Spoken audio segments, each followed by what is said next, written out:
then Russians will look around the world and say, it's all just a joke, everything's corrupt everywhere, so why don't we just prefer our own corruption to other people's corruption? When we think about power, we often think about it in terms of traditional 20th century indices, like for example, gross national product or capacity for technological innovation. Russia's definitely not a great power by either of those measures.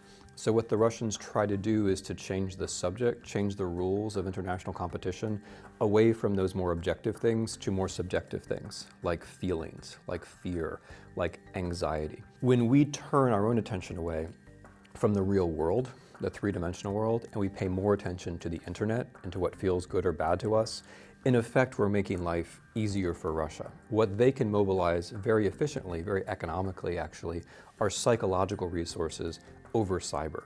They choose that because it's easy for them. The way to understand Russia is in terms of a strategic relativism. They have a plan for the world, they have a plan for Europe, they have a plan for us, but it's not about imposing some kind of positive vision. It's about bringing us back to where they are. What President Putin does is he replaces domestic policy, of which he can't have any, with foreign policy. He can't have domestic policy because he's an oligarch at the head of an oligarchical clan, and he's running a country which can't have the rule of law. Hence, Russia is locked into place for the foreseeable future where it is.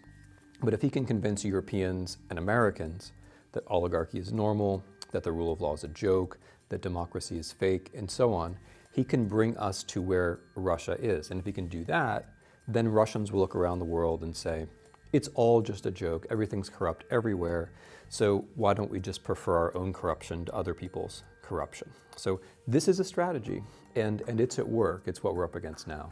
There's a very important difference, I think, between a nationalism, which always turns you back on yourself, and a patriotism which says, I want to hold my country up to a certain set of standards. Nationalism will generally say, we have always been innocent. We are always the innocent victims. So for example, if you're Russia and you're the biggest country in the world, nevertheless, you've somehow always been on the defensive.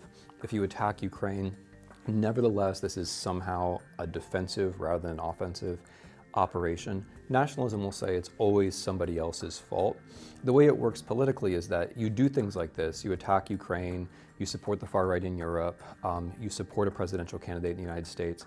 Eventually there's going to be some kind of reaction. When that reaction comes, then you say to your people, well, yes, look, this just proves that we were the victim. We were always the victim.